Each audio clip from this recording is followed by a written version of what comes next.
Air tawar. 71% planet bumi sebenarnya tertutup air.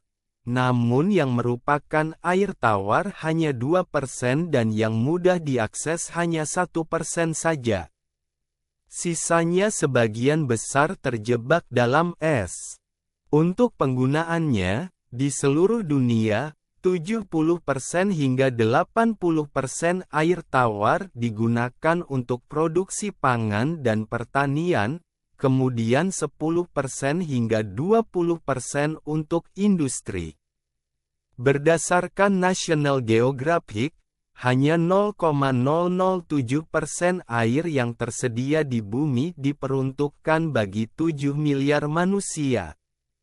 Secara keseluruhan, menurut PBB, diperkirakan pada tahun 2050, sebanyak 5 miliar orang akan kesulitan air tawar. Hal ini diperparah dengan banyak danau besar di dunia yang mengalami kekeringan, setidaknya dalam 100 tahun terakhir, yaitu di antaranya, 1.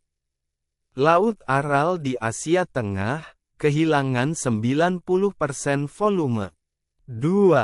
Danau Mead di Las Vegas, kehilangan 400 miliar galon air dalam setahun. 3. Danau Poopó di Bolivia, sudah kering. 4. Danau Oromiyeh di Iran, kehilangan 80% air dalam 30 tahun. 5. Danau Chad, hampir kering secara total.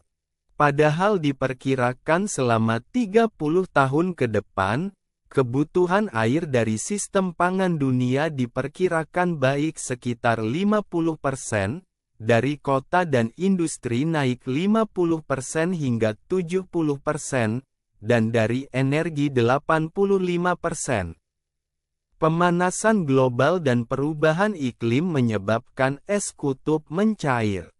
Hal ini mengakibatkan efek domino, di mana penyakit purba yang sebelumnya beku dalam es hidup kembali. Hal ini mengakibatkan sistem kekebalan tubuh tidak tahu cara melawan penyakit purba tersebut. Di antaranya mikroba yang dimaksud adalah 1. Estreofil berumur 32.000 tahun hidup kembali pada tahun 2005. 2. Bakteri berumur 8 juta tahun hidup kembali pada tahun 2007. 3.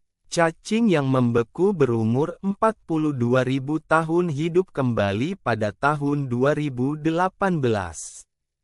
Selain itu, di Alaska para peneliti menemukan sisa-sisa flu 1918 yang dulunya menulari hingga 500 juta orang dengan menewaskan 50 juta orang, setara dengan 3% penduduk dunia. Dan pada tahun 2016, seorang anak meninggal akibat ketularan antraks dari bangkai rusa yang mati akibat bakteri tersebut pada 75 tahun lalu dan tersingkap saat es abadi mencair.